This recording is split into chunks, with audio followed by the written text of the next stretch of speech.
Sophro-confiné. Un des best-sellers de Laurent Gounel, L'homme qui voulait être heureux, a pour sous-titre « Ce que l'on croit peut devenir réalité ». Gounel a du succès car il s'inscrit dans ce courant New Age où l'on pense pouvoir acquérir sagesse, illumination et connaissance en se laissant conduire par son intuition. Ainsi, nous n'aurions plus à nous convertir au réel selon la pensée de Bossuet qui disait « Les événements sont nos maîtres », nous pourrions infléchir le réel par nos propres croyances et nos propres désirs. La sophrologie conduit à cette perspective, qui est en fait un véritable confinement de notre psychisme. Nous devenons alors sophro-confinés. La sophrologie a pénétré dans tous les secteurs d'activité et aujourd'hui se propose comme solution au stress que nous vivons. Origine de la sophrologie. C'est un psychiatre, le docteur Caicedo, qui est à l'origine de la sophrologie.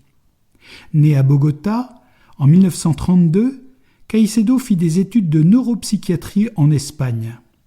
Caicedo s'était également intéressé aux états modifiés de conscience dans les transes médiumniques. Il s'initia à l'hypnose. Caicedo passa 2 ans en Orient où il reçut l'enseignement, prétendit-il, des plus grands Raja Yogis hindous, du bouddhisme tibétain, puis des maîtres zen japonais. La devise des praticiens, selon Caicedo, est « afin que la conscience soit connue ». Il a sa propre définition de la conscience. Elle correspond, selon lui, à la force d'intégration de tous les éléments et structures physiques et psychiques de l'existence. Cette définition n'a donc rien de scientifique, ni de moral, ni de philosophique, ni de spirituel au sens chrétien du terme. Ce n'est donc pas une simple méthode de relaxation.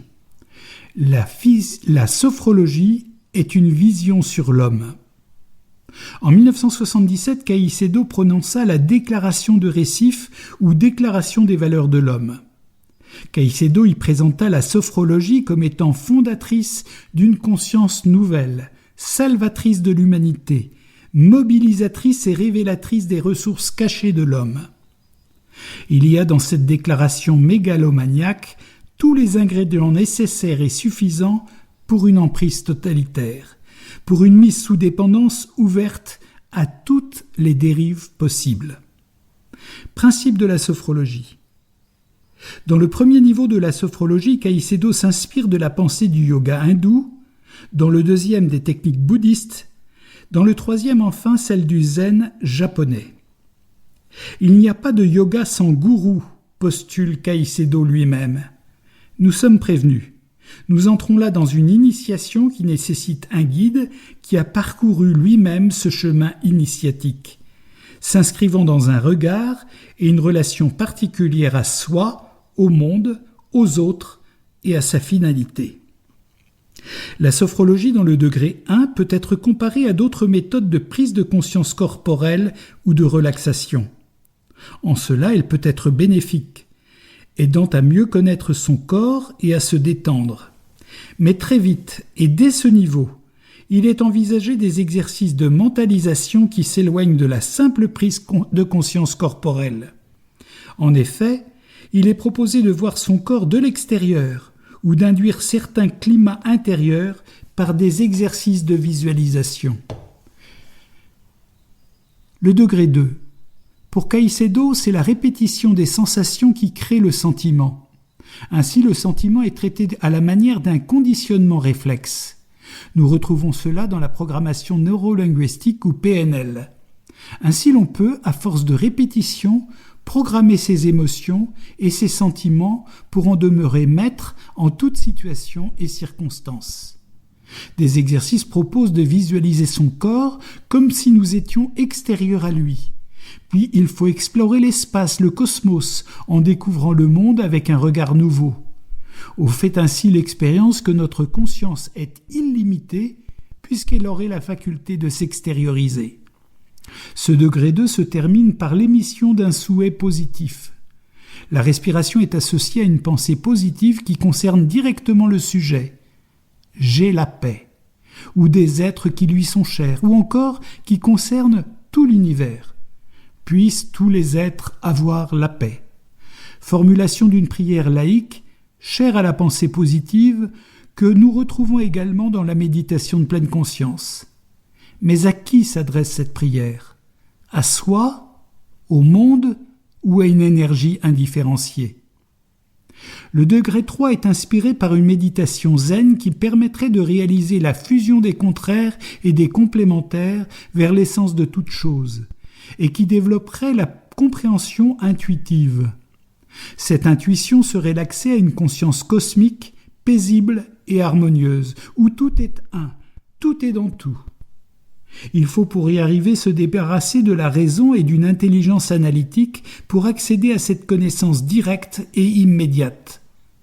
Le moi est dilué, au profit d'un vécu immédiat, sans appréhension, sans a priori, ni perspective d'avenir, sans limitation spatio-temporelle. L'instant est perçu dans sa plénitude, dans un sentiment d'absolu, d'infini, d'éternité. Bernard Chelekou, en psychologue clinicien, semble prendre de la distance en concluant « Ce vécu méditatif, au-delà des mots, au-delà du sens, appelle cependant une interrogation de la part du psychologue. S'agit-il réellement d'accéder à un niveau supérieur de conscience ? Ou ce vécu symbiotique porte-t-il essentiellement la marque de la régression vers une relation fusionnelle fétale ? Nous gardons la nostalgie de cette relation sans conflit, sans préoccupation alimentaire ou d'habitat, de cette mémoire première qui nous ramène à cette douce vie intra-utérine. Mais y revenir par l'état sophronique, créé par l'artifice d'exercice, est une régression où toute fonction critique est abolie. Toutes les fonctions intellectuelles sont en veilleuse. Alors l'imagination et la suggestion prennent l'apparence du réel. C'est un mélange psycho-spirituel. D'une manière générale, on assimile facilement aujourd'hui l'émotionnel et l'affectivité à la spiritualité. Nous assistons par voie de conséquence au remplacement de la conscience morale par la conscience psychologique. L'abandon de la dimension rationnelle, morale, légale, institutionnelle découle de cette idéologie voulant libérer sans limite ce qui serait toutes nos potentialités. Alors, revenons à quelques principes de la prière chrétienne. La prière chrétienne n'a rien à voir avec des techniques capables de produire des réactions systématiques, si subtiles et si séduisantes soient-elles. Saint Paul, bien au fait des courants gnostiques de son temps qui prétendaient apporter l'initiation suprême au mystère de la vie, disait « Je vous dis cela pour que personne ne vous abuse par des discours séduisants. » Colossiens 2,4. La prière chrétienne commence par un cri existentiel qui sourd du tréfond de la personne. Dieu, viens à mon aide. Cette prière ne cherche pas à étouffer la détresse ou l'angoisse par des exercices psychophysiques. Elle ne cherche pas à évacuer, à anesthésier, à enfouir le tragique de nos existences et de notre souffrance. Mais elle oriente nos cris vers celui seul qui peut soulager, guérir et donner un sens ultime à notre vie, Dieu, Créateur et Sauveur. À ce cri personnel « Dieu, viens à mon aide », la réponse se fait collective. « Seigneur, viens vite à notre secours ». Celui qui se reconnaît dans ce cri peut découvrir une multitude de frères et de sœurs qui n'attendent de vrai repos et de salut qu'en Dieu seul. La réponse devient alors ecclésiale et engendre la fraternité.